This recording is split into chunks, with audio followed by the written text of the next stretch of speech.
Hello students, good morning to all of you. Welcome to the knowledge point. Students, हम अपनी videos में पढ़ रहे हैं क्लास प्लस 2 का चैप्टर हेलोकेन्स एंड हेलोरिन्स। स्टूडेंट्स, हमने अपनी लास्ट वीडियो में केमिकल प्रॉपर्टी वाला टॉपिक स्टार्ट कर लिया था, ठीक है। और उसके अंदर हमने SN1 के बारे में पढ़ा था और उसका एक टाइप रह गया था SN2 मैकेनिज्म वाला, तो जिसका नाम होता है SN2 मैकेनिज्म, जो न्यूक्लियोफिलिक सब्स्टिट्यूशन रिएक्शन की टाइप होता है। तो उसका क्या नाम है? सब्स्टिट्यूशन न्यूक्लियोफिलिक बायोमोलिकुलर रिएक्शन, यानी कि SN2 मैकेनिज्म वाली रिएक्शन। सब एस का मतलब होता है सब्स्टिट्यूशन, एन का मतलब है न्यूक्लियोफिलिक और 2 का मतलब है बायोमोलिकुलर, यानी कि 2 मॉलिक्यूल्स के अंदर एक टाइप पे यूज होंगे, इसलिए सेकंड ऑर्डर की रिएक्शन होगी।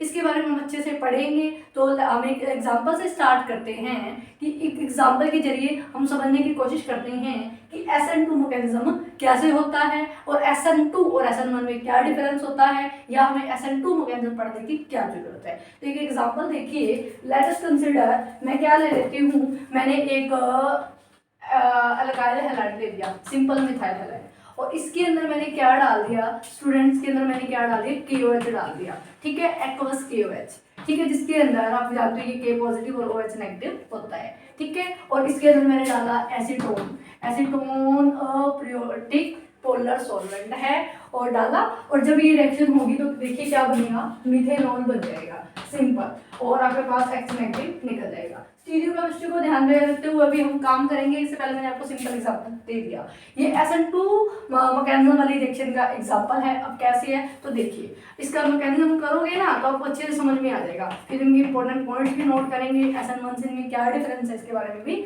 जानेंगे, ठीक है स्टूडेंट्स। अब आप देखिए CH3X, ध्यान दीजिएगा, जो न्यूक्लियोफाइल आएगा ना इस रिएक्शन में, आप जानते हो बॉन्ड कैसा होता है, पोलर होता है, पार्शियल नेगेटिव पार्शियल पॉजिटिव, और OH नेगेटिव जाके अटैक करेगा इस पे, और ठीक है एसीटोन, क्योंकि आप जानते हो ये बॉन्ड थोड़ा सा वीक होता है पोलर होने की वजह से, और OH नेगेटिव स्ट्रॉन्ग न्यूक्लियोफाइल होने के कारण इजीली अटैक कर देगा इस पे, और यहाँ पर आपके सामने क्या बनेगी, ट्रांजिशन स्टेट बनेगी, ठीक है स्टूडेंट्स। ट्रांजिशन स्टेट बनेगी यानी कि आप देखिए ऐसे लगेगा आपको कि एक टाइम पे कार्बन के साथ 3 तो हाइड्रोजन जुड़े हुए हैं, ठीक है, इसको इस तरह से मैं लगा देती हूँ, ठीक है, 3 हाइड्रोजन तो जुड़े हुए हैं, साथ में एक X, ये X निकलने वाला है, ये निकलने को तैयार है और ये जुड़ने को तैयार है। इस स्टेट को स्टूडेंट हम बोलते हैं ट्रांजिशन स्टेट।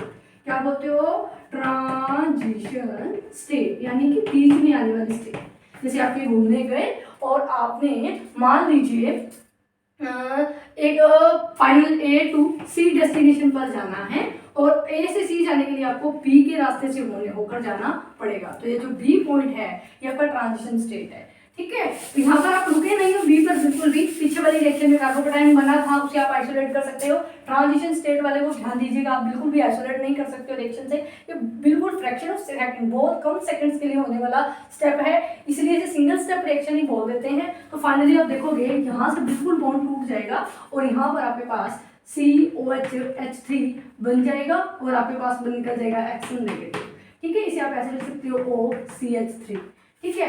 अब आप देखोगे ये जो रिएक्शन है, इस तरह की रिएक्शन को आप पहले मैं लिख देती हूँ SN2 मैकेनिज्म से हो रही है, क्योंकि इसके अंदर न्यूक्लियोफाइल आके अटैक हो रहा है, ठीक है, और 2 मॉलिक्यूल यूज हो रहे हैं ना, ये न्यूक्लियोफाइल की भी इंपॉर्टेंस है, न्यूक्लियोफाइल आके अटैक करेगा, ये बॉन्ड टूटेगा, टूटने की कोशिश करेगा, ट्रांजिशन स्टेट में आएगा, और ट्रांजिशन स्टेट में जाने के बाद फाइनली X नेगेटिव को रिलीज कर देगा। तो SN1 से कैसे डिफरेंट है, SN1 में हमारे पास, आप तो ध्यान दीजिएगा, 2 स्टेप हुए थे, पहले कार्बोकेटाइन बनेगा, फिर कार्बोकेटाइन में फिर जाके न्यूक्लियोफाइल अटैक होगा, तो अलग अलग एक टाइम पे एक मॉलिक्यूल का काम हो रहा था, इसके अंदर दोनों मॉलिक्यूल एक साथ काम कर रहे हैं तो बाइमोलिकुलर रिएक्शन हो जाएगी, ठीक है। तो इसका रेट में भी आपको बताऊंगी, तो इंपॉर्टेंट चीजें ध्यान दीजिएगा, ये ट्रांजिशन स्टेट होती है, ट्रांजिशन स्टेट बनेगी और फाइनली आपके पास मिथेनॉल बन जाएगा और X नेगेटिव हैलाइड आयन निकल जाएगा, ठीक है स्टूडेंट्स। अब इसके बारे में हमने देखा, इस ये जो रिएक्शन है ये डबल स्टेप में नहीं आएगी, ट्रांजिशन स्टेट कोई रिएक्शन का स्टेप नहीं होता, एक स्टेट होती है जो बहुत ही कम टाइम के लिए होती है, तो ये जो रिएक्शन है सिंगल स्टेप रिएक्शन होगी, तो नोट कीजिएगा,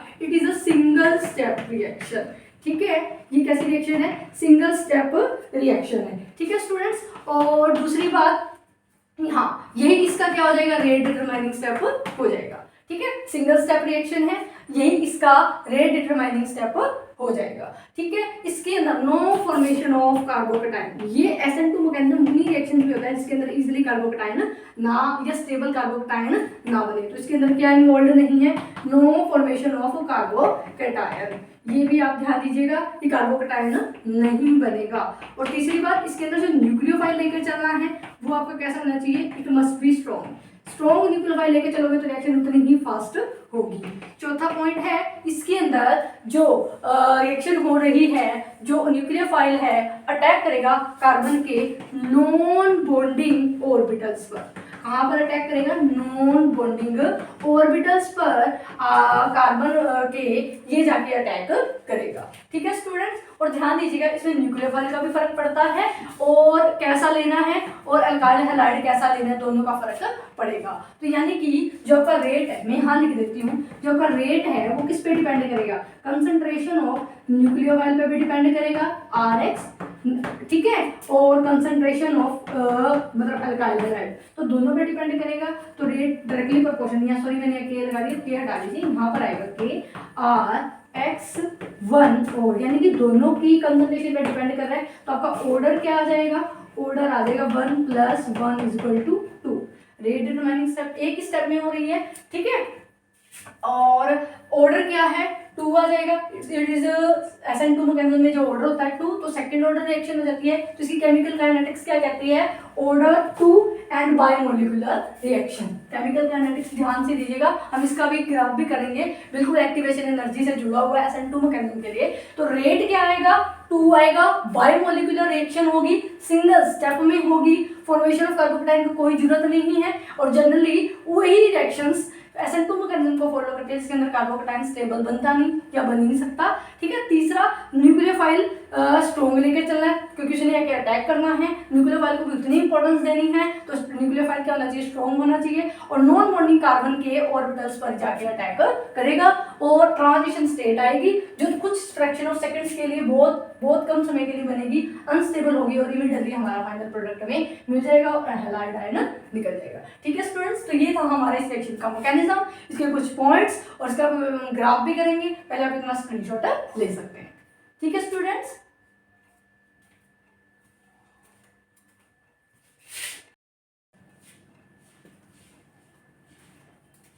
तो स्टूडेंट्स देखिए, आगे हमने बात करी थी SN2 मैकेनिज्म में क्या क्या इंपॉर्टेंट बातें हैं उसके बारे में ध्यान दीजिएगा। सॉल्वेंट कौन सा यूज करना है, तो सॉल्वेंट होना चाहिए आपका पोलर होना चाहिए, अप्योरिटिक होना चाहिए, प्योरिटिक नहीं होना चाहिए, यानी कि हमें हाइड्रोजन प्रोवाइड करवाने वाला सॉल्वेंट नहीं चाहिए।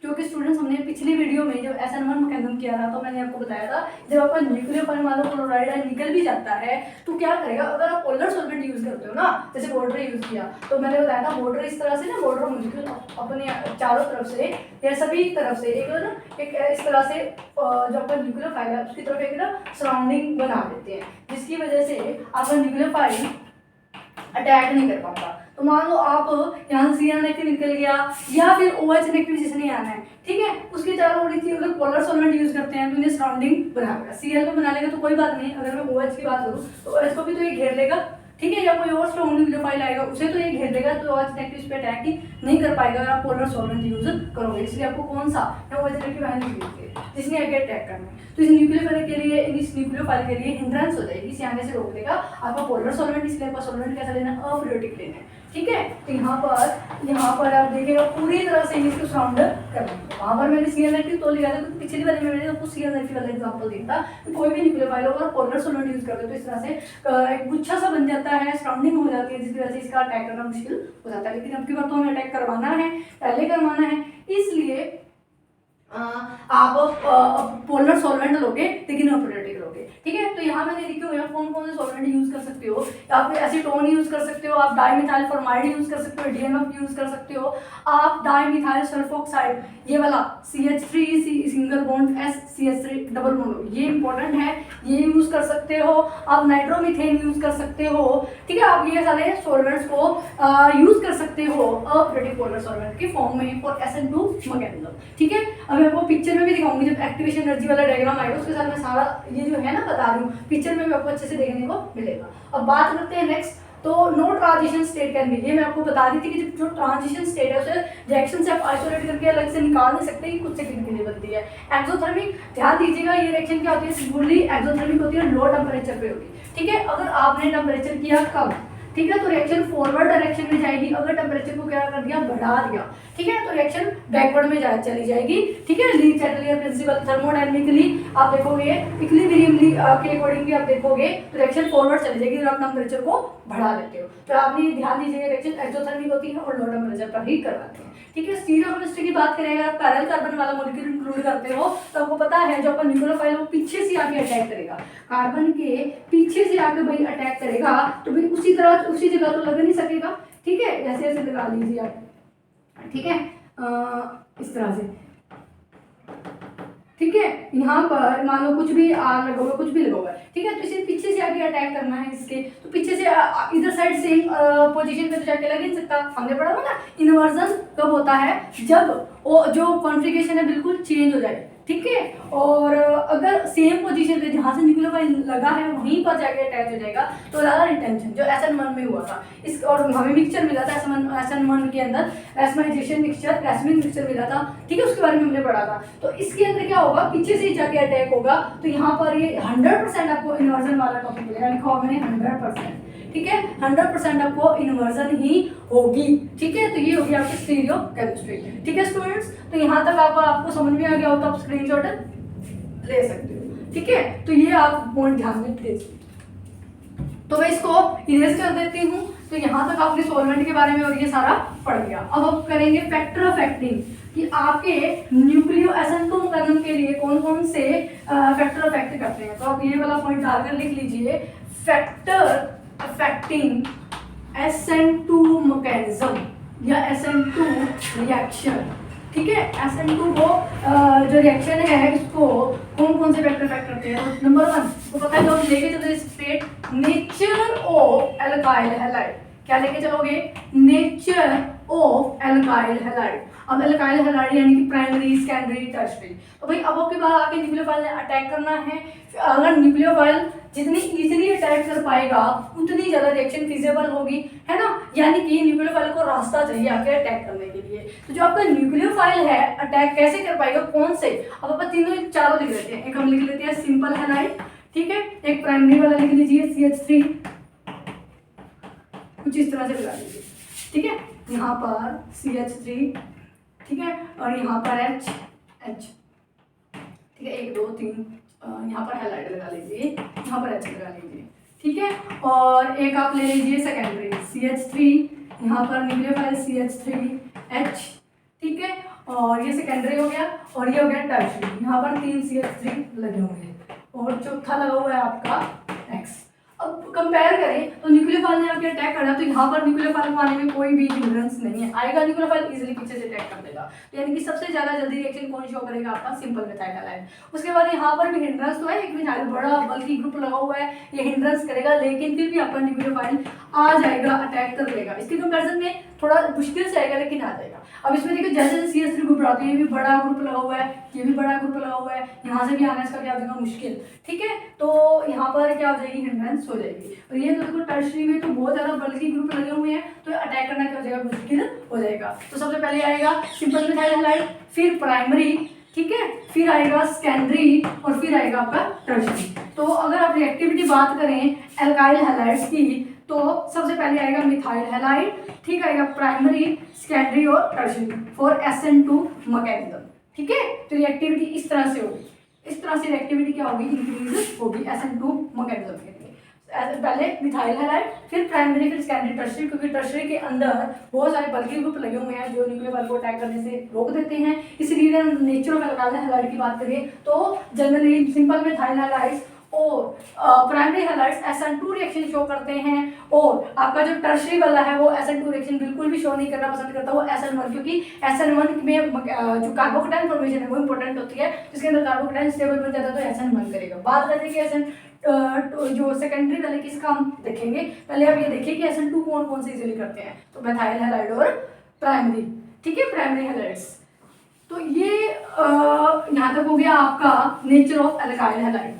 दूसरी अगर मैं बात करूँ आपको कौन सा फैक्टर आपकी रिएक्शन को अफेक्ट करेगा, तो देखिएगा दूसरा आप पॉइंट नोट कर सकते हैं, नेचर फॉर्मेशन फैक्टर अफेक्टिंग कार्बोकटाइन, कार्बोकटाइन की फॉर्मेशन ऑफ, ध्यान रख लीजिए, फॉर्मेशन ऑफ कार्बोकटाइन, या कार्बोकटाइन कितनी जल्दी बनेगा लेट बनेगा इसका कोई फर्क ही नहीं पड़ेगा, no effect on the rate of reaction, या रिएक्शन कैसे होगी SN2 की, SN2 के लिए आपके कार्बोकटाइन फॉर्मेशन का कोई फर्क ही नहीं पड़ेगा।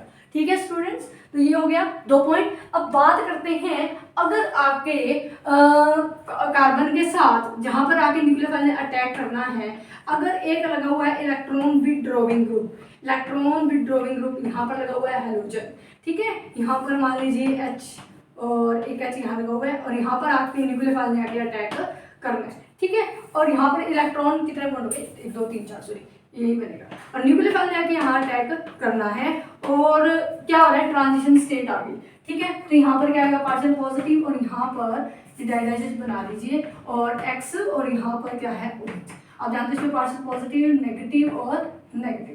तो अगर आप क्या लगाते हो यहाँ पे इलेक्ट्रॉन विथड्रॉइंग ग्रुप लगा देते हो ना, इलेक्ट्रॉन विथड्रॉइंग ग्रुप क्या करेगा, इनके चार्जेस को इलेक्ट्रॉन ले करके ये वाले और ये वाले चार्जेस को कम कर देगा, यानी कि इसको बना देगा स्टेबल। जितना जल्दी ये स्टेबल बनेगा ना ट्रांजिशन स्टेट, उतनी जल्दी रिएक्शन होगी, जितनी ध्यान दीजिएगा जितनी ज़्यादा स्टेबल ट्रांजिशन स्टेट होगी, ठीक है, उतनी ज़्यादा जल्दी रिएक्शन होगी। तो जो इलेक्ट्रॉन विथड्रॉइंग ग्रुप्स हैं वो जैसे नाइट्रो ग्रुप हो गया, ये इस तरह के ग्रुप्स हैं जो भी वो क्या करेंगे, इलेक्ट्रॉन को लेकर के ये वाले और इसके जो चार्जेस हैं उनको डिस्पर्स कर देंगे, खत्म कर देंगे, जिससे रिएक्टिविटी क्या हो जाएगी, बढ़ जाएगी। ठीक है स्टूडेंट्स, तो अगर आपको अभी मैं नेक्स्ट वीडियो में SN1 और SN2 से जुड़े हुए कुछ क्वेश्चन सॉल्व करवाऊंगी, और उसके अंदर हम देखेंगे कि यहाँ पर इलेक्ट्रॉन विथड्रॉइंग ग्रुप लगा हुआ है प्राइमरी सेकेंडरी के अंदर, तो कितना इफेक्ट पड़ेगा। ठीक है, तो ध्यान दीजिएगा, अगर एक कार्बन के साथ इलेक्ट्रॉन विथड्रॉइंग ग्रुप लगा हुआ है, ठीक है, इलेक्ट्रॉन विथड्रॉइंग ग्रुप की वजह से जो ट्रांजिशन स्टेट आ रही है वो ज़्यादा इंपॉर्टेंट होगी आपकी स्टीरिक हिंड्रेंस वाले फैक्टर से। स्टीरिक हिंड्रेंस क्या करता है, उल्टा, लेकिन अगर इलेक्ट्रॉन विथड्रॉइंग ग्रुप वाला है तो इसका जो फैक्टर है वो स्टीरिक हिंड्रेंस वाले से ज़्यादा इंपॉर्टेंट होता है। स्टीरिक हिंड्रेंस पीछे रहेगी, पहले इसके इफेक्ट को हमें देखना पड़ेगा। तो ठीक है स्टूडेंट्स, पहले यहाँ तक आप स्क्रीनशॉट ले लीजिए कि यहाँ पर 3 मैंने बताया, अल्काइल हैलाइड वाला क्या फर्क पड़ेगा, फॉर्मेशन ऑफ कार्बोकटाइन का फर्क ही नहीं पड़ेगा, अगर इलेक्ट्रॉन विथड्रॉइंग ग्रुप लगा हुआ है तो स्टेबल ट्रांजिशन स्टेट होगी और रिएक्शन जल्दी फॉरवर्ड होगी, और इलेक्ट्रॉन विथड्रॉइंग ग्रुप का जो इफेक्ट होगा कार्बन का अगर होगा तो स्टीरिक हिंड्रेंस वाले फैक्टर से ज़्यादा इंपॉर्टेंट रखता है, हम इसे वेटेज देंगे। ठीक है स्टूडेंट्स, तो प्लीज टेक द स्क्रीनशॉट।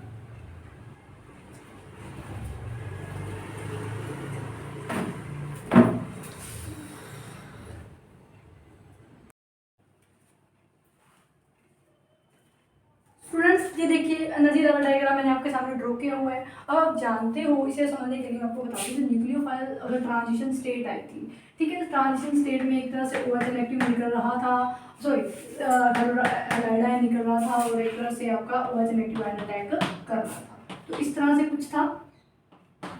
ठीक है, अगर मैंने सिंपल भी थायराइड लिया हुआ था, तो आप देखोगे ये जो स्टेट होती है यहाँ पर इन दोनों के बीच में ही पार्शियल बॉन्ड बना होता है। ठीक है, और आप देखोगे अगर ये ट्रांजिशन स्टेट तभी बनेगी जब इनको ये आपस में क्या होंगे, कोलिनियर होंगे। ठीक है, दूसरी बात कोलिनियर होंगे और उसमें पार्शियल बॉन्ड बन रहे हैं, ना तो ये पूरा बॉन्ड बना हुआ है और ना ही ये पूरा बॉन्ड बना हुआ है। तो अगर आप इसका डायग्राम देखोगे ना, तो ये मैंने डायग्राम बनाया हुआ है, ये एक्सेस के अकॉर्डिंग लिखा हुआ है, ये प्रोग्रेस हो रही है रिएक्शन, यानी कि रिएक्टेंट से क्या कन्वर्ट हो रहा है, प्रोडक्ट आपका बन रहा है फाइनल। रिएक्टेंट कंसंट्रेशन डिक्रीज हो रही है और आपके प्रोडक्ट की कंसंट्रेशन इंक्रीज हो रही है। प्रोग्रेस ऑफ द रिएक्शन लिखा हुआ, और ये वाई एक्सिस है, यहाँ मैंने एनर्जी दिखाई हुई है। तो देखो यहाँ पर मैं रिएक्टेंट लेके चली थी, न्यूक्लियोफाइल जाके अटैक करा था इस पे। ठीक है, यहाँ पर जब आप देखोगे जब रिएक्टेंट पूरी रिएक्शन प्रोग्रेस होती है, तो हमें केमिकल काइनेटिक्स वाले चैप्टर में पढ़ के आए हैं, हमें क्या देंगे, रिएक्टिवेशन एनर्जी देनी होती है ताकि मिनिमम थ्रेशोल्ड फ्रीक्वेंसी आ जाए, मिनिमम एनर्जी आ जाए, ताकि रिएक्टेंट है प्रोडक्ट में कन्वर्ट होना स्टार्ट हो जाए। तो ये इसकी एक्टिवेशन एनर्जी दिखाई हुई है। तो आप देखोगे अगर इस रिएक्शन को SN2 मैकेनिज्म के लिए जो ये है ना, वो डिपेंड करेगी आपके, अब जानते हो क्या क्या चीज़ लेके जाएगी, तो आपके डिपेंड करेगी सबस्ट्रेट पर, किस पे डिपेंड करेगी, सबस्ट्रेट, इसकी स्ट्रक्चर पर, क्या ऐसी इसकी स्ट्रक्चर है, प्राइमरी है, सेकेंडरी है, टर्शियरी है, किस तरह इसके आसपास स्टीरिक हिंड्रेंस है उस पर। दूसरा डिपेंड करेगा आपका लिविंग ग्रुप कैसा है, आप किस तरह का लिविंग ग्रुप है, आयोडीन है जो निकलने वाला ग्रुप कहता है, कितना अच्छा लिविंग ग्रुप है उस पर डिपेंड करेगी। तीसरा है आपका न्यूक्लियोफाइल। न्यूक्लियोफाइल कितना स्ट्रॉन्ग है, वीक है, इस चीज़ पे डिपेंड करेगी। इन तीनों से आपकी जो ट्रांजिशन स्टेट, क्योंकि ये तीनों ही आपकी ट्रांजिशन स्टेट को डिफाइन करते हैं, और activation energy totally transition state पर डिपेंड करेगी। जितने ज़्यादा ये अच्छे होंगे, जितना अच्छा लिविंग ग्रुप होगा, गुड लिविंग ग्रुप होगा, उसका भी मॉडल आपको दिखाऊंगी, जितना ज़्यादा स्टेबल, जैसे प्राइमरी होगा या सेकेंडरी होगा या सिंपल मिथाइल हैलाइड होगा, स्ट्रक्चर कैसी है, सबस्ट्रेट कैसा होगा, और न्यूक्लियोफाइल कितना अच्छा है, ये तीनों के ऑर्डर ही आपको डिफाइन करेंगे आपकी ट्रांजिशन स्टेट की स्टेबिलिटी। और जितना ज़्यादा आपका ट्रांजिशन स्टेट स्टेबल होगी ना, उतनी कम इसकी एक्टिवेशन एनर्जी होगी, और जितनी ज़्यादा कम आपको पता एक्टिवेशन एनर्जी, उतनी ज़्यादा हम इस पॉइंट पर पहुंचे, उतनी जल्दी रिएक्शन प्रोसीडर हो जाएगी। तो आपका ये एक्टिवेशन एनर्जी से जुड़ा हुआ केमिकल काइनेटिक्स का SN2 रिएक्शन का ग्राफ है, इसे आप देख सकते हैं, इसे आप नोट कर सकते हैं। ये मैंने मिथाइल हैलाइड वाला ग्राफ आपके सामने रिप्रेजेंट किया, तो इसे आप स्क्रीनशॉट ले लीजिए, ठीक है। इसके बाद हम करेंगे कुछ इंपॉर्टेंट पॉइंट्स जो हमने आज स्टडी किए, ठीक है। लिविंग ग्रुप के बारे में स्टडी करेंगे, न्यूक्लियोफाइल कौन सा ले सकते उसके बारे में स्टडी करोगे, पहले आप इतना स्क्रीनशॉट ले सकते हो, ठीक है।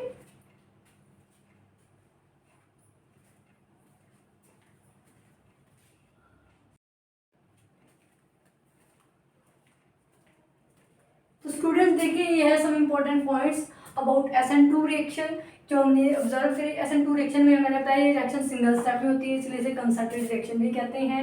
Rate determining step single step है, तो वही इसका रेट डिटरमाइनिंग स्टेप हो जाएगा। सेकंड है स्ट्रॉन्ग न्यूक्लियोफाइल, कौन कौन से, और आपका जो न्यूक्लियोफाइल है स्ट्रॉन्ग होना चाहिए, उनका मैंने ऑर्डर लेकर क्या सबसे ज़्यादा स्ट्रॉन्ग होता है वजन एक्टिव, आप अमाइन यूज़ कर सकते हैं, वाटर भी आप डाल सकते हैं, यूज़ कर सकते हैं, लेकिन वाटर का तो वो प्रोटीक वाला जाता है ना, तो NH3 और CH3O, ये मैंने ऑर्डर लिखा हुआ है न्यूक्लियोफाइल की स्ट्रेंथ का, कौन सबसे ज़्यादा जल्दी जाके अटैक करेगा। बायोमोलिकुलर रिएक्शन होगी, मैंने बोला 2 मॉलिक्यूल से टाइम पे यूज़ करेंगे। सेकंड ऑर्डर रिएक्शन होगी, मैंने आपको ऑर्डर कैलकुलेट करके दिखाया था। बैक बॉन्डिंग ऑफ न्यूक्लियोफाइल, जो न्यूक्लियोफाइल है आपका बैक से आके अटैक करेगा, इसलिए इन्वर्जन हो जाएगी, इसलिए इसकी जो स्टीरियोकेमिस्ट्री है चेंज हो जाएगी। अफेक्टेड बाय स्टीरिक हिंड्रेंस, मैंने बताया था प्राइमरी, सेकेंडरी और टर्शियरी में जितने ज़्यादा बल्कि ग्रुप लगे होंगे उतना ज़्यादा न्यूक्लियोफाइल का अटैक करना मुश्किल हो जाएगा। स्टीरियो स्पेसिफिक रिएक्शन, SN2 जो रिएक्शन है स्टीरियो स्पेसिफिक रिएक्शन है, क्योंकि इसके अंदर जो इन्वर्जन हो जाता है, ठीक है, 100% इन्वर्जन होता है। Depends upon both of the concentration, ये मैंने आपको बताना था कि यस ये SN2 है वो दोनों की कंसंट्रेशन पे डिपेंड करती है। अगर आप एक ही भी कंसंट्रेशन डबल कर देते हो तो आपके ओवरऑल रिएक्शन का रेट अलग हो जाएगा, चेंज हो जाएगा, ठीक है। अगर आप इसकी कंसंट्रेशन अल्काइल हैलाइड की कंसंट्रेशन पे डबल कर दो, न्यूक्लियोफाइल की कंसंट्रेशन पे डबल कर दोगे, तो आपकी रिएक्शन का रेट क्या हो जाएगा, 4 टाइम्स हो जाएगा। अगर इनमें से किसी एक ही करोगे, मान लो न्यूक्लियोफाइल की डबल कर दो, रिएक्शन रेट भी क्या हो जाएगा, डबल हो जाएगा, ठीक है स्टूडेंट्स। तो ओवरऑल आपकी रिएक्शन पावर यानी कि कंसंट्रेशन दोनों की फर्क पड़ेगा। ऑपरेटिव पोलर सॉल्वेंट मैंने आपको बता दिया, डायग्राम में भी देख सकते हो, पिक्चर के अंदर दिखाया जा रहा है, तो पिक्चर के अंदर आप देख सकते हो कौन कौन से ऑपरेटिव पोलर सॉल्वेंट जो मैंने अभी आपको वो बताया था ना ट्रांजिशन स्टेट, वो भी आप डायग्राम में देख सकते हो। पहले ये मैंने तीनों ही, आप इसका स्क्रीनशॉट ले सकते हो कि तीनों का इकट्ठा दिखा रखा है, ठीक है, और लिविंग ग्रुप को भी मैंने आपका डाल रखा है, तो आप देख सकते हो, ठीक है।